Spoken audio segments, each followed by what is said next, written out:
దేవుడికి స్తోత్రం. హల్లెలూయా. హల్లెలూయా. మరి ఈరోజు మరి మీ దేవుని మహాప్రభు చేత మీ మధ్యకి రావడానికి దేవుడు సహాయం చేశారు. అందరూ దేవుడి స్తోత్రం చెప్పండి. హల్లెలూయా. హల్లెలూయా. మరి యేసు ప్రభువు వారు ఎందుకు వచ్చారంటే మనం పాపం విడిపించి అంటే పాపం నుండి విడిపించాలి. పాపం వల్ల వచ్చే ఏంటి జీతము, పాపం వల్ల వచ్చిన జీతం ఏంటి? ఆ మరణం నుండి మనం తప్పించాలని యేసు ప్రభువు వారు శరీరానికి లోకానికి వచ్చారు. అందుకని ఆయన అన్నారు, నేనే మార్గము, నేనే జీవము, నేనే సత్యమని.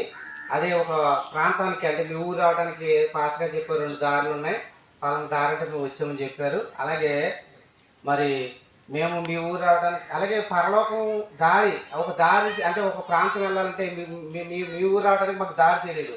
కానీ వాళ్ళని వీళ్ళని అడిగితే ఇలాగే వెళ్ళండి, పలానా ఊరు ఉంది, అక్కడ మనుషులు ఉంటారు, వాళ్ళైతే పనిలోకి ఈ రోజుని వెళ్ళరండి అని మాతో చేస్తే మీ ఊరు వచ్చాం అండి. అలాగే ఒక దారి మరి ఒక అంటే మేము ఎందుకు వచ్చామంటే యేసుప్రభువు వారు మరి ప్రేమను మీకు చెప్పడానికి, యేసుప్రభువు వారి యొక్క గొప్పతనాన్ని గురించి మీకు చెప్పడానికి వచ్చాం. ఇందాక సోదరులు చెప్పారు, ఆయన బలవంతుడు. ఎందుకు వచ్చాడంటే మన బలహీనం కాబట్టి మనకు బలవటానికే వచ్చాడు. అలాగే మీకు మార్గము అండి, మనకి అందరికీ కూడా ఒక మార్గాన్ని, ఆ మార్గం ఏంటంటే నిత్య జీవ మార్గం. దేవుడికి స్తోత్రం.